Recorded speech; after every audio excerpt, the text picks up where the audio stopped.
देखिए अगर हम बात करें बच्चों सारणिक, तो इसका जो प्रतीक होता है ये इस तरीके से होता है। आव्यूह में क्या था कि यहाँ कॉर्नर थोड़े मुड़े हुए थे, बट यहाँ सीधे डंडे हैं। सारणिक मतलब ट्रिक समझिए, सारणिक का चिन्ह कैसा होता है? सीधा। सारणिक मतलब सीधा, सारणिक सीधा, सारणिक के सीधे दो डंडे होते हैं, ठीक है, इस तरीके से।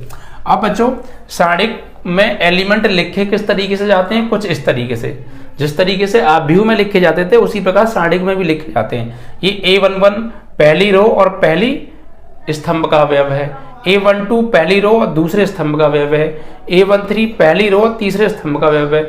इसी प्रकार ये हैं बच्चों, ठीक है।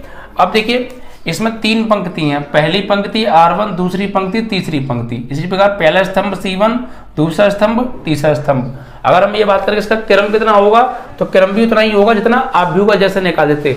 रो का और पंक्तियों का आपस में क्या करके लिख दो? गुणा करके लिख दो, वही क्या है? इनका क्रम है। अगर ये पूछे इसके अंदर कुल कितने अवयव होंगे, तो इसकी पंक्ति कितनी है? 1 2 3, 3 पंक्ति हैं, और स्तंभ कितने हैं? 1 2 3, 3 ही स्तंभ में, तो कुल मिला के 9 अवयव होंगे इसमें, ठीक है। तो अगर अवयवों की संख्या निकालनी हो तो पंक्ति और स्तंभों का आपस में मल्टीप्लाई आपको कर देना है, जो भी आंसर आएगा वही उस सारणिक के अवयवों की संख्या होगी, ओके। उसके बाद देखिए ये चलता किस फॉर्म में? जो पहला एलिमेंट होता है, देखिए ये प्लस 3/3 का हो तो प्लस से स्टार्ट करेंगे, प्लस फिर माइनस, फिर प्लस, फिर माइनस, फिर प्लस, फिर माइनस, फिर प्लस, फिर माइनस, फिर प्लस, यानी 1 time plus 1 time minus, 1 time plus 1 time minus, और प्लस से स्टार्टिंग करेंगे। अगर 3/3 का है, अगर 2/2 का हुआ तो स्टार्टिंग तो करेंगे प्लस से ही, प्लस माइनस माइनस प्लस, ये होगा अगर 2/2 का हुआ तो, ठीक है।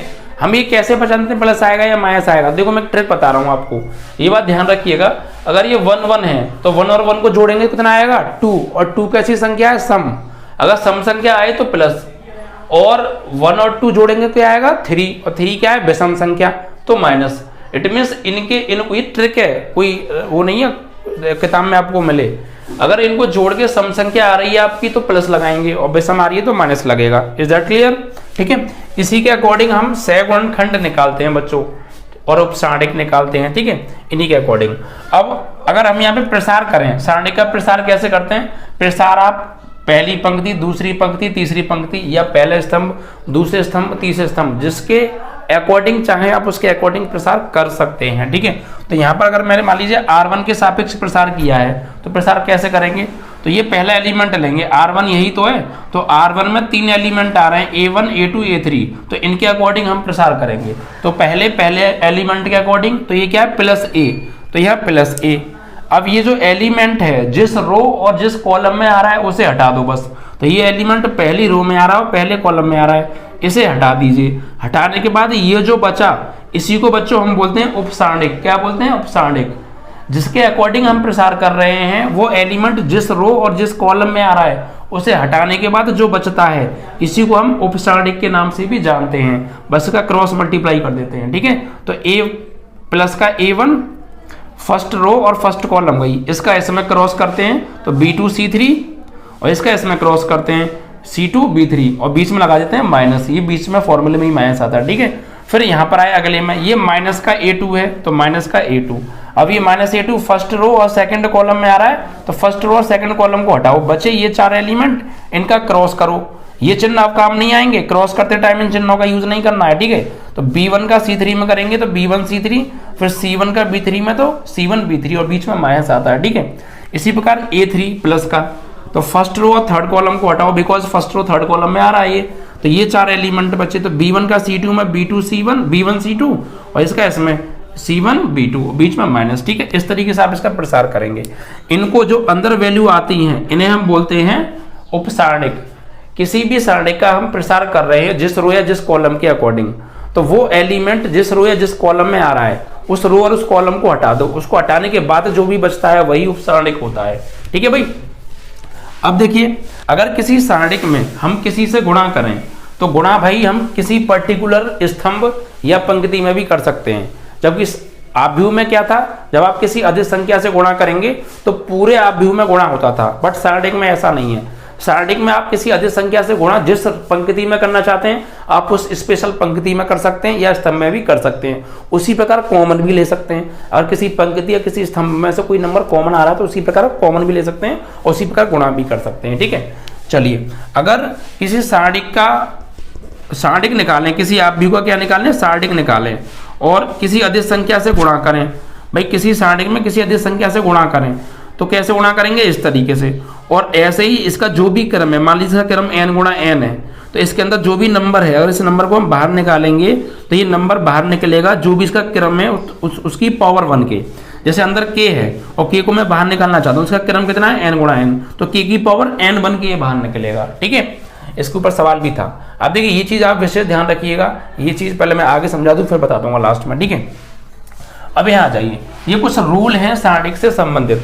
जैसे सारणिक का मान शून्य कब कब होता है, तो सारणिक का मान शून्य दो तरीके से हो सकता है। क्या, एक तो सारणिक की कोई एक रो या एक स्तंभ, सारणिक की कोई एक रो या कोई एक स्तंभ का प्रत्येक अवयव 0 है, तो सारणिक का मान आप डायरेक्ट कर देंगे 0 होगा।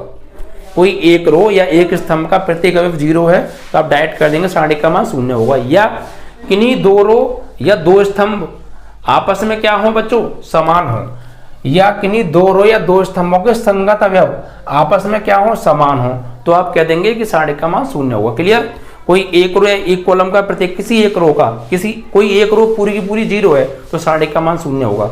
किसी एक स्तंभ का पूरा स्तंभ 0 है तो सारणिक का मान 0 होगा। या फिर कोई दो रो देख लो, अगर कोई दो रो हैं और दोनों रो के अवयव आपस में संगत समान है, यानी दोनों रो आपस में समान है, या कोई दो स्तंभ में दोनों स्तंभों के संगत अवयव आपस में समान है, तो आप उस सारणिक का मान 0 कह सकते हैं। ठीक है, तो उसके बाद बच्चों, यदि किसी सारणिक की किन्हीं दो समांतर आसन्न पंक्ति या स्तंभों को आपस में इंटरचेंज करें, यानी सारणिक की कोई दो रो को आपस में अदला बदली कर लें या दो स्तंभों को आपस में स्थान अदला बदली कर लें, तो सारणिक का जो चिन्ह है ना वो बदल जाता है। अगर प्लस का सारणिक है तो माइनस का हो जाता है। ठीक है, किसी एक पंक्ति को दूसरी पंक्ति की जगह और दूसरी पंक्ति को पहली पंक्ति की जगह, या किसी एक स्तंभ को दूसरे या तीसरे स्तंभ की जगह और उसको उसकी जगह बदल सकते हैं, तो सारणिक का चिन्ह चेंज हो जाता है। अगर सभी रो को सभी कॉलमों में चेंज करेंगे तो सारणिक का चिन्ह नहीं बदलता है। ठीक है, ये कुछ रूल थे। उसके बाद देखिए, सारणिक की किसी पंक्ति या स्तंभ में कुछ कॉमन आ रहा है तो कॉमन ले सकते हैं, फिर उसी प्रकार गुणा भी हम कर सकते हैं। ठीक है,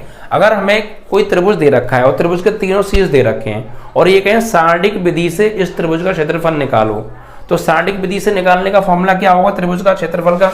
तो बच्चों देखिए, ये फॉर्मूला जो हमने पढ़ा है ये सारणिक विधि से नहीं है, इसे हटाओ, ये सारणिक विधि से नहीं है बच्चों, ये तो नॉर्मल है, जैसे हमने 9th में 10th में 11th में पढ़ा है। अगर किसी त्रिभुज का क्षेत्रफल निकालना हो तो ये वाला फॉर्मूला लगा दो, लेकिन सारणिक विधि से निकलवाइए, बाई मिस्टेक लिख गया है, सारणिक विधि से नहीं है। तो सारणिक विधि से निकलवाएंगे तो कैसे निकालेंगे, तो उसके लिए देखिए ये कॉन्सेप्ट होता है, त्रिभुज का क्षेत्रफल बराबर 1/2, यहाँ आएगा आपका x1 x2 x3 y1 y2 y3 और यहाँ 1 1 1 अपनी तरफ से लगाओगे और इसका जब प्रसार करोगे और प्रसार करने पर जो भी आंसर आएगा वही आपका क्षेत्रफल होगा। ठीक है भाई, तो यदि किसी त्रिभुज के शीर्ष दे रखे हैं a1 b1 c1 के शीर्ष x1 y1 x1 y1 x2 y2 x3 y3, तो क्षेत्रफल कैसे निकालेंगे सारणिक विधि से, इस कॉन्सेप्ट का यूज करके।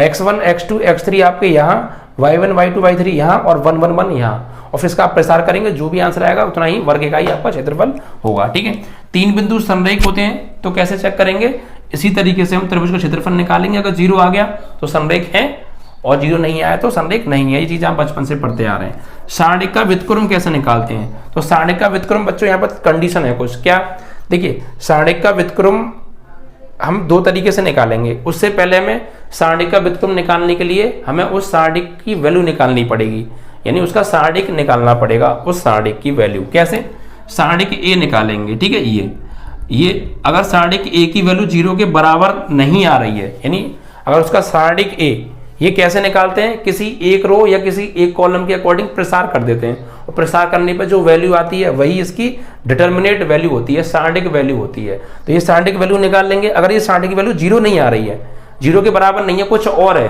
तो फिर आव्यूह का अस्तित्व होता है। मतलब सवाल ये आता है कि इस आव्यूह का सारणिक विधि से ए इनवर्स निकालो, सवाल ऐसे करके आता है। तो हमें एक आव्यूह दे रखा होगा, उस आव्यूह की हम सारणिक वैल्यू निकालेंगे। अगर वो 0 के बराबर नहीं आ रही है तो हम उसका ए इनवर्स निकाल सकते हैं, उस ए इनवर्स का अस्तित्व होता है।